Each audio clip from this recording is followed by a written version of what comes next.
Good afternoon. It's Michael Masters here. I'm the Incident Controller at Bendigo ICC, and I'd like to welcome you all online to what is a virtual community meeting in relation to the Ravenswood Fogartys Gap Road fire.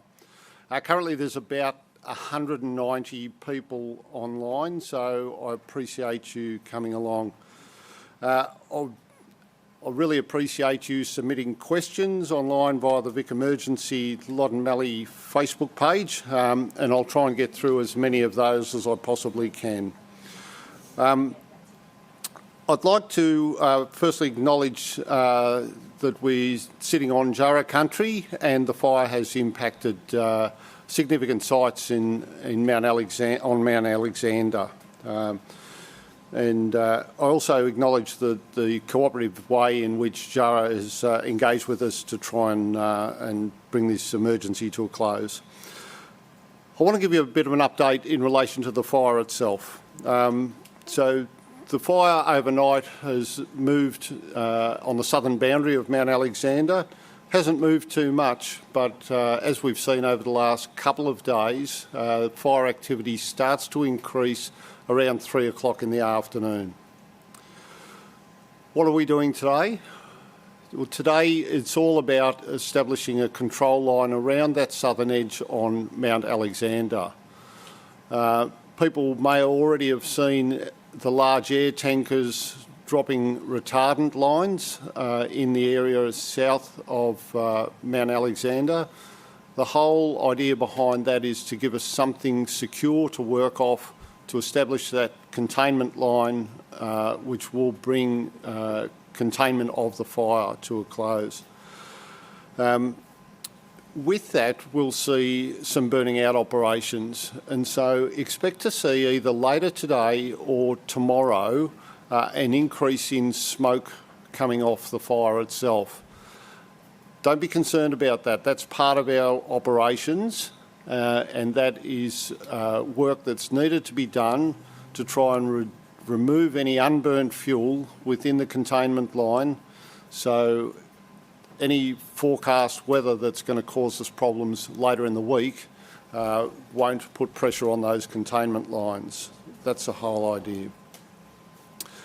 The weather forecast is reasonably kind to us. We've got a northerly influence today, but there's nothing significant in the weather window, the forecast window, for us to be overly concerned about. But it's only a matter of time before the weather cycle turns around again and we start to see increased fire weather conditions, understanding that it is only the first week of January. So that's what's happened with the fire. I want to give you an update on the damage estimates, but to start with I want to give people an understanding about what has not been damaged by the fire, because I think there are some significant structures within Harcourt itself that were saved as a result of good luck and by the actions of our firefighters. So the primary school is still intact. The Rodalisa nursery, the community house, the mobile phone tower at Geishas Road and Symes Road is still intact. The service station in the middle of town is still intact. The general store, the charcoal chicken, which is important, is also safe, as is the post office and community hall. The recreation reserve, the hall and the football ground is also safe from the fire itself. As of 7:30 last night, 46 houses had been lost and several outbuildings. 6 houses have been reported as damaged and a number of businesses have been significantly impacted. There's also been significant damage to the power and water infrastructure in the town, and I wanted to talk about that because it's that that's holding us up in relation to allowing the safe return of residents on a full-time basis. Our goal is to try and get people back into town for an assessment from 1800 hours tonight, so that's 6 o'clock. There's still a lot of work to do, and you'll be notified via a number of mediums when it's safe to return. But our goal at this stage is to try and get people back for an assessment of their properties by 6 o'clock tonight. We may not achieve that, but that's certainly what we're working to. The next step is safe return on a full-term basis, and our goal again is tomorrow for that to occur. There's still a lot of moving parts for us to get through to achieve that. Certainly power is one of those issues. So Powercorp reported that they've identified all the impacted infrastructure that they need to repair, and at the moment there's about 45 workers from Powercorp in the middle of Harcourt and the surrounding areas working on reconnection of power. In relation to the water, Coliban Water say that the do not drink advisory remains in place for Harcourt and also Barker's Creek. But they're hopeful of having supply reconnected to Harcourt tomorrow. There is some work that needs to be done. There's a number of significant damage points in the water mains in Harcourt, but they're working towards getting those repaired today, and they're hopeful of having those repairs done by tonight. Water is flowing in the pipes at Barker's Creek. Although there's a lack of pressure, there's still some work needs to be done to repair the water infrastructure in Barker's Creek. In relation to Powercorp, if people are aware of any issues that haven't already been highlighted, I'd encourage you to ring 132412. Similarly with Coliban Water, if you're aware of issues that haven't already been highlighted or you think have not been reported, please ring 1300 363 200. Coliban Water will be present at a recovery hub in Castlemaine tomorrow, and Megan Keating will speak more about that shortly. As far as telecommunications go, Telstra will be located at the recovery hub tomorrow, so they'll support residents that have not got any form of communications that are from the fire impacted area. Telstra have been really good in establishing free Wi-Fi in Harcourt itself. That's been in place for a couple of days now, and they're also going to do that at the Castlemaine Recovery Hub. There'll be Telstra representatives on site at the recovery hub. Both Telstra, NBN and Optus are working to restore their services in the local area, as is the radio and TV broadcasters. Train services, I want to talk about that. The reports from V-Line is that they'll have the rail line repaired within the next 3 days. So they're hopeful by the end of business on Wednesday, or the end of the day on Wednesday, they'll have the repairs done to the rail line, which should see us able to reopen the rail corridor up to Bendigo from Melbourne, which will be a great outcome. I ask you to remain informed about what's happening. There's a daily community newsletter being released. There's daily updates occurring online and other methods of remaining informed about the fire. It's constantly changing, and there are things that you'll be aware of, such as the power coming back on or the water being back in the pipes. You'll know about that before I do. So I ask you to remain informed. The other thing I ask you to do is also understand that there's still an active fire, and I keep saying that. And so the risk of people being injured by hazardous trees, and I've spoken about hazardous trees many times, the risk to people from hazardous trees is significant, as is the risk to people's health from things like dust or asbestos dust or sewerage that has leaked from the pipes and other things that may present hazards to you. So if you're returning to your properties, or when you return to your properties, take appropriate safety measures. One of the things that we'll talk about in a minute is your mental well-being. The return to properties after an emergency is always a traumatic event. So there's support that is available, but I do need to highlight that returning to a property that's been destroyed by fire is a traumatic event, and so you need to be prepared for that if that's what you choose to do. If people see injured wildlife, there's support available for that. Wildlife Victoria have a reporting mechanism through a phone number of 1400 7300. And there's also information available from Agriculture Victoria in relation to pets, animals and livestock. And at the meetings that we've had previously, we've had AgVic present at those meetings, so reach out if you need further information. Now, I apologise that I didn't introduce everybody in the meeting. I do apologise for that, but on the screen you'll also see Toby Hayden, who's the Mayor of Mount Alexander Shire. We've got Andrea Turner, who's the local Inspector of Police. I haven't given you a promotion there, have I, Andrea? No. And Dave Simmons, who's the local Municipal Emergency Response Coordinator.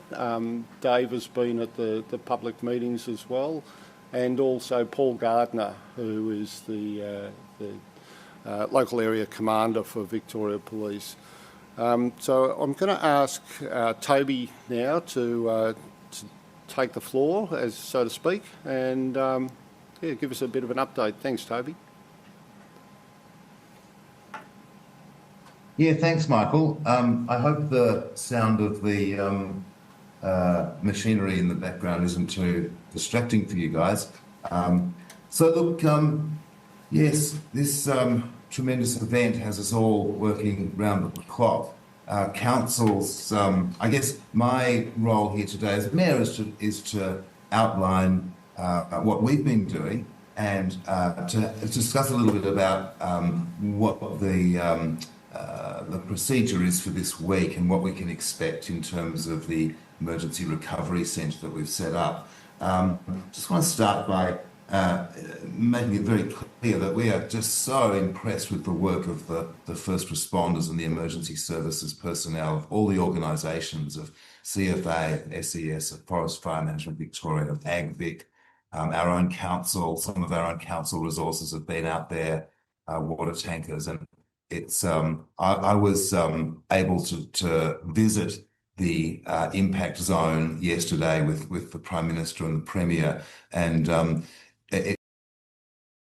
the amount of human power that's out there working and has been all weekend. So huge hats off to all those emergency responders out there, and tremendous amount of work and the terrifically long hours that people have been pulling over this weekend. Similarly, in council, we've been working around the clock primarily to support the Incident Control Centre. It's very clear that since the 2009 Bushfires Royal Commission that we have a very clear structure of command, and it's been a pleasure to be working with the control centre up there in Epsom. Those of you that have, and I hope everyone has the Vic Emergency app on their phone, that information which is published through that app is first rate. Date. Sometimes you need to refresh manually the app because of the high traffic volumes that it's been experiencing the last couple of days, but it will refresh rapidly. You also note that there are a number of features there you can explore. Also, in the event that when the weather's going to warm up in a few days again, in the event that there are more concerns around any of these fires, of course, ABC radio is your local emergency services broadcaster or your emergency broadcaster. As I think was mentioned earlier, that a state of disaster has been declared for a number of local government areas in Victoria, and Mount Alexander Shire is one of those. And one of the effects of that is that we have considerable traffic restrictions on movement. We will be very happy to welcome people back to Harcourt and back to those broader impacted areas when we can, but at the moment this is not the time for visiting that fire impact zone. It's a dangerous environment. There's a lot of potentially dangerous trees that could be dropping limbs at any time, and it's really not suitable for members of the public to be in that fire zone. And you'll find that there's a very strong police presence on the approaches to the fire zone. The damage yesterday, it's extraordinary how rapidly this fire spread, and Michael's talked about that. Extraordinary too to note that this grass fire that spread through woodland, through wooded country, yet leaving the flammable leaves on those trees. So it's interesting that in many of the parts of the fire zone that I saw, the fire had not developed into a canopy fire, and I can only imagine that was some relief to the CFA and other looking out there that it hadn't developed into a canopy fire. But also staggering as the distances that some of these sparks were travelling. As I said earlier, I was very by the Prime Minister and the Premier, and a considerable press release statement was made up in the centre in Epsom, talking about the kinds of financial investment that the state and feds have come together to deliver. We at Mount Alexander Shire are working hand in glove with state and federal tiers of government to better the community in the best way that we can. And as I said earlier, we're also in lockstep with the control centre up there. We had, as you know, two emergency relief centres established, and they were established within hours of that fire being reported on the Emergency Vic app. And of course, you'll know they were in Kyneton and at the Bendigo Showgrounds, Kyneton Aquatic Centre, Bendigo Showgrounds, and we're enormously grateful to all who helped pull that together for those few days, especially Macedon Ranges Shire Council and City of Greater Bendigo.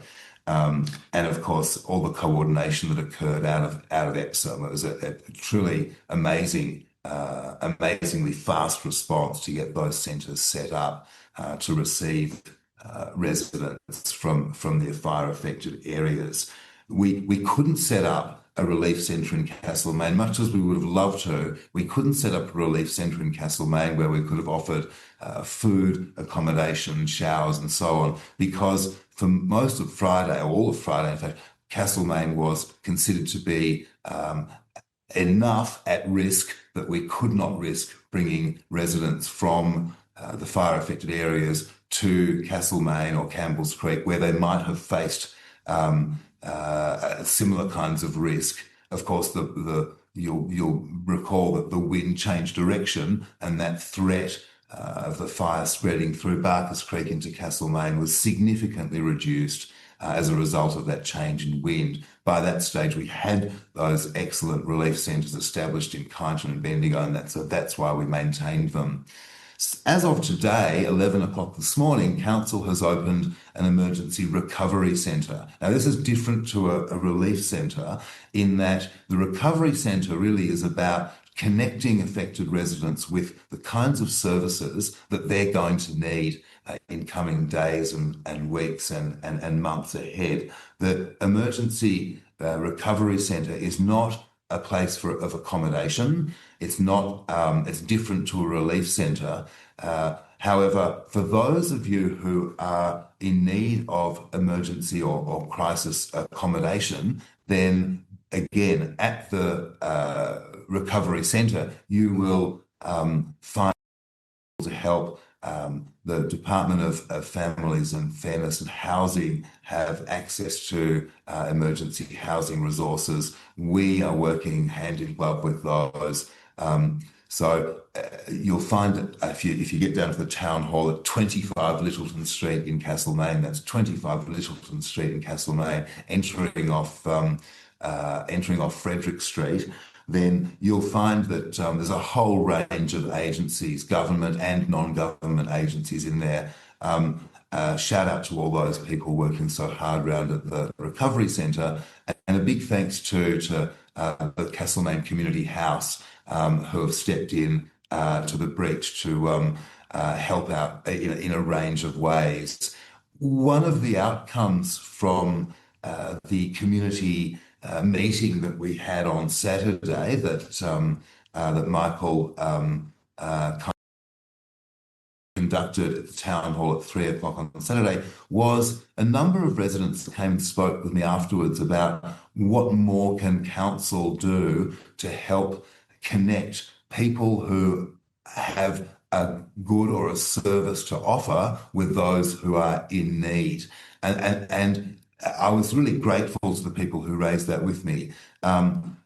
We have, as of Saturday night, we have a notice board active through the West End Resilience Group, and I believe we can access that if you see someone from Castlemaine Community House at the recovery centre. This is a place where people can list the kinds of support that they can offer, and those in need can access those through that site. It's very early stages, but I think this might be a very promising resource for future emergencies. For instance, so after that community meeting, I had several people come up to me and say, look, I've got 2 spare rooms, or I can look after 4 horses, or I can look after as many cats as you've got, right? I've got a freezer full of frozen, ready-cooked meals. So incredible generosity. And we know that the communities of Mount Alexander Shire are an incredibly generous and thoughtful and forward-thinking group of people and communities. And that's both, of course, the community organisations, including sports clubs, faith communities, the community house, neighbourhood houses, and so on, but right through to individuals. And it hasn't come as a surprise to me that there are so many people in this town and the towns of the Shire who are ready to help and support our brothers and sisters from Harcourt and Walmer. So watch that space. This could be a really important resource for all of us. One more point about that too is just it's quite humbling and extraordinary that the fundraising efforts yesterday at the Boomtown Wine Bar have raised well over $100,000. Well over $100,000. To support those communities in need. It's an extraordinary response from Castlemaine. That was so huge thanks to Jeremy Furs and to Tim, of course, up at Boomtown, and thanks to Mahira Sabral and everyone else at the community house who have pulled that together. It's really quite extraordinary. There will be more opportunities to raise funds and to help in a public manner like that in the future. So our focus now is on supporting the community as best we can, and on supporting those fire-affected residents through the Emergency Recovery Centre. It's open till 6 o'clock each night. So please don't be a stranger. Come down, have a cup of tea, come and talk to some people. You can, there are things like the emergency financial assistance that has been made available through state and federal government. we can help you get in touch with healthcare. And to add to that, so after the community meeting on Saturday, I had the very generous offer from a local GP who acknowledged that yes, there's a shortage of GPs in Castlemaine and throughout the Shire. However, they're ready to move heaven and earth to see you. If you need to see a GP, they will find a space for you. So get in touch with Littleton Clinic, Mostyn Street Clinic, Botanic Gardens Clinic, any of the clinics in Castlemaine. I'm assured that the GPs are determined to get to see everyone that they need to see. So look, that's what we're working on now. We're working, we're going hammer and tong and round the clock here. We're enormously grateful, as I said, to the control centre people, to the AgVic, to Victoria Police for all their hard work on AgVic and on animal safety. We do have significant numbers of livestock, pets, as well as wildlife. Yesterday, up at the impact zone, standing on the freeway side of the wildlife fence was a 2 or 3 young kangaroos, kind of looking rather bewildered, and they were young. And I was wondering where their mob was, and I guess they were wondering where their mob was too. And it really brought home to me again just how much impact an event like this has on all creatures. So there is information available through AgVic about support you can get. There's a $10 million fund has been established by the state government, I think with help from the feds, to get fodder and feed. It might be some months before there's any green pick in those paddocks. Anyway, I think that's enough for me for now, Michael. I'm happy to take any questions later on if that's what we're doing. Thanks, Toby. In relation to questions, I encourage you to put your questions into the Facebook page, Vic Emergency Facebook page, and we should be able to get through those questions. So if we've got any specific questions for Council, I'll refer them to you, Toby, when we get to that point. Thanks very much for that. I'll now call on Inspector Andrea Turner from Victoria Police, just to give us some understanding about the policing arrangements around Harcourt and Walmer, Calder Freeway, etc. Thanks, Michael. Can you hear me clearly? Good morning, everyone. I'm Andrea Turner, the local area commander for Central Goldfields. I'm sitting in a room at the moment with Dave. He's on screen, but I'll be leading this information this morning. Dave's the officer in charge of the Castlemaine Police Station, so he's certainly well invested in this operation as well. We're working very closely, obviously, with the CFA and with the council, with the priority of getting everyone back into their homes as fast as we can. We're getting multiple inquiries at the police station, both in person and via phone, so we're well aware that that is the priority of everybody in the community at the moment. But as Victoria Police's focus always is, our focus is on community safety, and so we certainly don't want to rush, getting everyone back too early and risking any more injuries, any loss of life. That's the last thing we want. We want to get everyone back safely. So we're trying to do that in a very coordinated way. And although it's not moving as fast as I'm sure some people would like, we're certainly at the forefront of our mind is the fact that we want to get you back into your homes as fast as we can. And then from there, of course, obviously it's 2-stage for us, firstly getting you back, but then also where to from here once you are back, and ensuring that you feel safe and supported back in your community when you're there. So let's touch on getting you back into your community. Obviously, that's a matter for the CFA, and we will be working with them in regards to that. And our hope is that we can get those people that haven't seen if their houses are in order back in for a very short period of time to see in the first instance, prior to getting everyone back in on a permanent basis.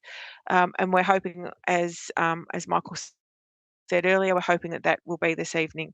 We'll be helping, or obviously leading that and coordinating that, and that will, the arrangements around that currently are not firm. However, I'll put some messaging out, and if I could request if I could use the council Facebook page and the council site, that I'll give a bit more of a firm plan around registration and how that'll look. By around 3 o'clock this afternoon, we'll have something a little more firm in place for you, at least with some instruction. It may not be this evening, as Michael said. Obviously, that's the hope of the CFA, but I'll certainly have some greater instruction for you around 3 o'clock. So if you log on to the council Facebook page then, and the website, we'll have some more instruction for you then. Once you do head back... Sorry, go ahead. Once you do head back into your communities and we get you back in there permanently, it is my plan to ensure that we've got resources out there for you, so that you'll see police divisional vans driving around. And I also plan on having a mobile police facility out in the Harcourt, probably most likely in the main street. I'll determine exactly where that is when we can get out there and see the most appropriate location, but we'll have a temporary police facility out there where you can walk up and speak to the local police face to face, and any concerns, queries, or otherwise, you'll be able to go up there, speak to a police officer and I'm thinking the main street of Harcourt, but I'll obviously get further details out around that. There'll be roving patrols. We will have police out there for 24/7 over the coming days to ensure that your property's safe, that you're safe, and just that you feel reassured and safe back in your community. In addition to that, the castle 24 hours a day, 7 days a week. You know you can always come in here if there's any queries, any phone calls. You can call anytime, whatever suits you. But if you've got any concerns in any way that you think is police related, please do not hesitate to touch base with the Castlemaine Police until we have police back out there at Harcourt assisting with the repatriation of all residents out there. So I apologise that we don't have clearer directions at the moment. Obviously, we're working around the clock. We're on the hop trying to get everything done as fast as we can, but certainly I think we'll have clear instructions for those people who are no doubt sitting back, really concerned and just want to get in and see their property. We'll try and endeavour to do that as fast as we can, and hopefully that will be later today. But I'll certainly get back to you by about 3 o'clock this afternoon with clear instructions.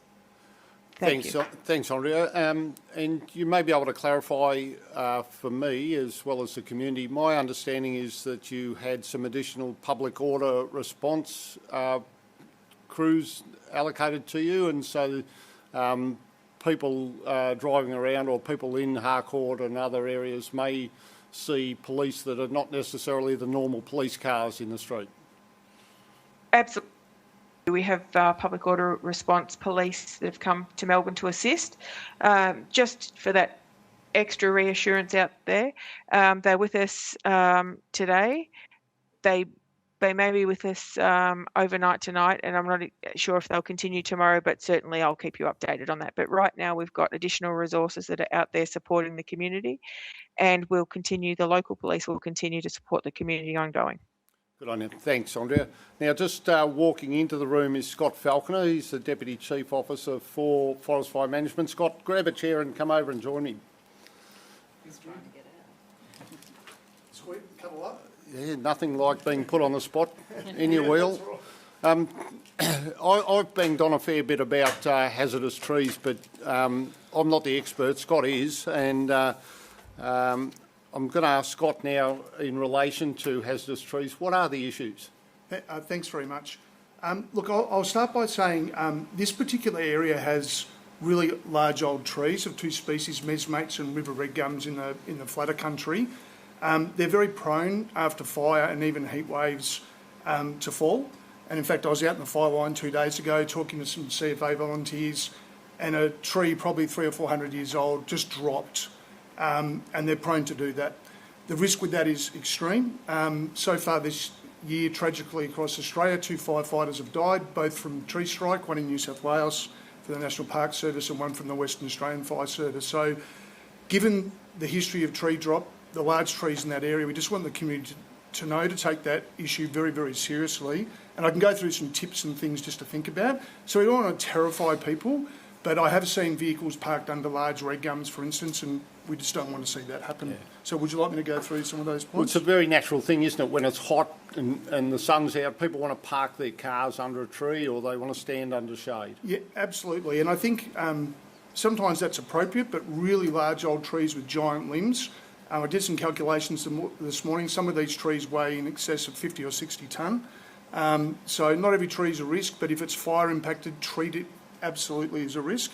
Some of the notes I made, and I think it's in the community information newsletter. Sure. So things like look up, always check overhead. Don't park, stand or gather under large or fire damaged trees. Stay vigilant when travelling. Windy conditions in particular is when limbs might drop. And assume that all burnt trees are unsafe. They're the key messages. Yeah, thanks, Scott. You're welcome. And thanks very much for joining us. I know you're really busy.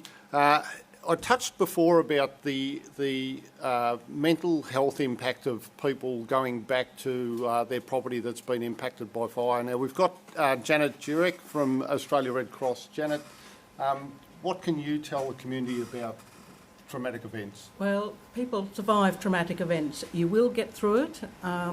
You will want to talk to people, and Red Cross will be at the hub every day, and there are phone calls you can make, and Red Cross are there really just to listen and to help you come to terms with what you've had, and to let you know that you will get through it. Some people will be fine very quickly, others will take longer, but we can assure you that you will get through it.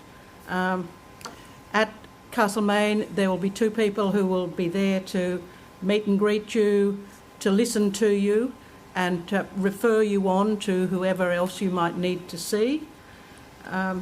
We also are running the Register Find Reunite service, where you can register yourself if you feel that there are people who will be looking for you, or if you want to look for people and you don't know where they are. The RFR system is up and running, and in fact you can do that yourself through register at redcross.org.au. So that is another system that helps people and helps your family perhaps know where you are and how you're doing. But Red Cross will be around just to help support you through this difficult time. Thanks. Thanks very much for that, Janet. Now, any questions? So I've got Megan Keating from Emergency Recovery Victoria sitting beside me as my backstop. Megan, what have we got online? Okay, Mick. The first question is, how can people access the free Wi-Fi? Sure. So the log-on details are available at the fire station at Harcourt. So if you're still in Harcourt, go to the local CFA and there'll be information there. If you're in Castlemaine, that information will also be available at the recovery hub at the town hall. Yep. Fabulous. Spot fires. Are you worried? Should the local community be concerned? Yeah, that's a really good question and understandable. There's still, as I've said a number of times, there's still active fire in the fireground. We just need to remain vigilant. That's really important. So when the heat of the day hits the fireground, it becomes more active. So from about 3 o'clock onwards, over the last couple of days and into the next coming week, you'll see increased activity. Gradually that'll die down. As far as spot fires go, we don't have a high risk of spot fires, but there's always the case where we have a tree that's still standing that has the insides burnt out, and it becomes a bit of a chimney and starts to throw spots out the top of it. As more people move back into the fire area, luckily that gives us more sets of eyes. So just remain vigilant. If you see something that concerns you, please speak to one of the firefighters that is moving around the fireground, or ring 000 and report the fire. Mick, can we talk about containment lines? Yeah, certainly. So the whole idea of containment lines is to give us something to bring the fire back to. So the whole idea is we establish either mineral earth breaks through grading or ploughing or other means to bring the fire to that edge so that it can be extinguished. It may be a road edge, it may be a graded break in a grass paddock, it may be a bulldozer line through the bush, or we have these multi-track loaders that are similar to a bobcat, just a jumbo-sized bobcat that we use to create those mineral earth breaks. But we have other means as well, and that's what I talked about earlier with the use of our large air tankers, and people will be familiar with the red retardant that gets dropped out of those to create those control lines that we use to contain the fire. Great, thank you. There's a number of questions in regards to water and where to access the best information. Are you able to assist in regards to can you share in the no drink message? Where are people best to get their information? So I'm certainly not a public health expert. My use of water is generally to put fires out with. So my advice is to go to the Colburn Water website and use that as a source of truth in relation to what you can and can't do with the water in Harcourt and Barkers Creek and other localities that have been affected. And Colburn Water's also at the Community Recovery Hub in Castlemaine. They are. Mount Alexander Shire. Is there any other questions online? One more. There's been multiple questions in regards to returning to the area. We've already had Andrea speak on 3 p.m. There'll be a message out. Yep. Are you reiterating that? Yeah, so as I mentioned earlier, our goal is to try and get people back into the community to assess damage to their property later this afternoon. My goal is 5 o'clock. Andrea mentioned 3 o'clock. We'll certainly try and get some messaging out by 3 o'clock in relation to that. Again, there's a lot of moving parts in this puzzle. I'm very cognizant that we've got Power Core working in Harcourt. As I mentioned earlier, there's 45 work crews out there. Their work is critical to get Harcourt back up and functioning effectively, and the areas around Walmer. So I need to be assured that people, when we let the residents enter that area, that it's safe for them to do so, that they're not entering a work site with power lines strung all over the streets, etc. It's very important. The next question is actually for Mayor Toby. In regards to waste collection, there's been a number of questions in regards to, is waste collection still happening across all of Mount Alexander and in particular as well Harcourt? Will there be regular collections or deposit locations? And how will people be able to find out that information, please, Mayor? Yeah, thank you. So I understand that rubbish collection throughout the Shire will be maintained as usual. I'll have to take on notice that question. I'll hopefully have an answer for you very shortly about the Harcourt zone. I doubt very much that we're sending waste trucks in to the fire affected zone today or tomorrow. But let me just see what I can find out now, and I can respond to that. But to my knowledge, all the other waste services in the rest of the Shire should be operating as usual. But I'll just get confirmation on that now. Thank you. Thanks for the question. Thanks, Mayor. And there'll be information, no doubt, put on your website and your social media pages when that information's found. Also, Mayor, while we have you, can we reconfirm the time of the recovery hub at the Castlemaine Town Hall for this week? Might have frozen. 11 to 5. We have confirmation that the recovery hub will be open 11 a.m. to 5 p.m. for the remainder of this week, and then will be reassessed for future weeks. The other question, which would have also been for the Mayor, is in regards to accessing Harcourt for events and community meetings and why this hasn't happened. Until there's been clearance from our emergency services, we cannot access Harcourt for any of those programs. There is no doubt that Mount Alexander Shire will bring some community events and some gatherings to the people of Harcourt. So please continue to watch the information on the social media pages and the website. Another question is in regards to how do people access medicines and different things and information in regards if they are not able to get to Castlemaine? Yeah, sure. So there's a number of options for you. If people are feeling unwell, there's a virtual ED that's available, and nurse on call that is also able to provide advice. So if you've still got phone coverage, then certainly virtual ED and nurse on call are a great alternative. As far as accessing medications, if you need medications, then please contact the pharmacy at Castlemaine and see what arrangements can be made for the delivery of those. Otherwise, it won't be long and you'll be able to get access in and out of Harcourt itself. Excellent. We do have some questions for the police in regards to looting, but unfortunately they're no longer online at the moment. Did you want to say they've just got extra people?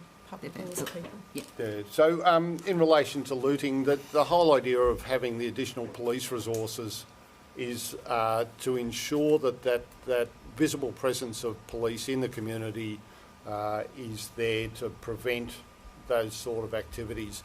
There have been a number of reports of looting. I'm really pleased to say that the police have investigated every single one of those, and it's been found to be an error in reporting, that people have been onto the properties, but it's been the family or family members of those of the landowners, the property owners, going on trying to do the best they can to recover from the emergency. So we haven't had any confirmed reports of looting in Harcourt or other areas. So. Excellent. And that is your list of questions for today. Thanks, Megan. Look, I want to thank everybody for their patience. I'm sure people want to get back into their properties. I understand the need. We're working as hard as we can to allow that to occur. I keep saying it, but there's still active fire, so we just need to be careful. I want to acknowledge that there's already been one death as a result of this fire. I don't want any more. That fatality weighs heavily on our first responders. It weighs heavily on the community itself, and we can't afford to have any more. So please take notice of the safety messages that are being put out. Please take notice of what Scott talked about before in relation to the hazardous trees. It's really important. We've said it many, many times, but it is a critical aspect that you need to be across. I want to thank Toby for his engagement as the Mayor. Megan, certainly you've been a terrific support for me over the last 4 days and even before, so thanks, Megan, for your efforts. Andrea from Local Policing, it's terrific to have you engaged as well, and certainly Dave with your presence at the community meetings before. Scott, I want to thank you for your support and your words and expertise in relation to dangerous trees, and Janet for your expert advice in relation to mental health and keeping safe. And to close out, Pauline, thank you for your efforts in interpretation. So, again, thank you. There's one more, Mick, that's come from online, and there is a number of people saying thank you to you and all those working on the fire ground and in support of the fire effort, and they want to acknowledge your honesty through these sessions, and thank you very much, and your team, if you can pass that back. Excuse me. I certainly will. I beg your pardon. Sorry to interrupt. Michael, can I just quickly update on those waste issues? So the waste collection will continue as normal throughout the Shire and in the fire zone where it's possible for the trucks to get down. So there will be some streets that will not be accessible, I would imagine, but throughout the fire zone, the trucks will be there. Now, the waste collection time for that area is tomorrow morning. So, as I say, so the roads where we can access them will be collecting the waste. We've also installed some skips down near the swimming pool, down near the Pony Club grounds in Harcourt. Also, one more, and one more point. I said before that the recovery centre, the hub, 11 till 6. It's actually 11 till 5 today. I'll try and get confirmation on what the closing hour will be in coming days. We're also working on getting some showers in place in Castlemaine. We can't do that in Harcourt because we don't have the water pressure, but we're working hard on getting some showers up in Castlemaine. Thanks, Toby, and that's probably an example of just how dynamic and this environment is and how things change. Andrea, you did just drop off there for a minute, but we had a question in relation to looting and whether there'd been any reports of looting or what we can do to be aware of that. Yeah, sure. So we've certainly heard, that there's murmurings around town that there's been some looting occurring, but Victoria Police have received no reports whatsoever of any looting at all. We've certainly received some information coming in around what some people might deem to be suspicious vehicles, but I think we've ruled that most of those are just people going to check on their properties or having other people to go and check on their properties. So we've had no reports whatsoever of looting, but we have got police out there patrolling 24/7 to ensure that your properties are safe. And so please rest assured at this point in time, we're out there, we're monitoring, but we've had no reports at all of looting. Good on you. Thanks, Andrea. Now, just to close out as a final message, I want to thank the community for their patience. I want to thank you for your cooperation and support. I know it's been tough for me, but by gee, it's tougher for you people out in the community itself that's been affected. So I want to thank you for your support for myself, my team, and the emergency responders. We're all working with you and for you. So hopefully tomorrow we'll see a brighter picture and we'll be well on the road to recovery from the emergency. Thanks very much. We'll finish it there.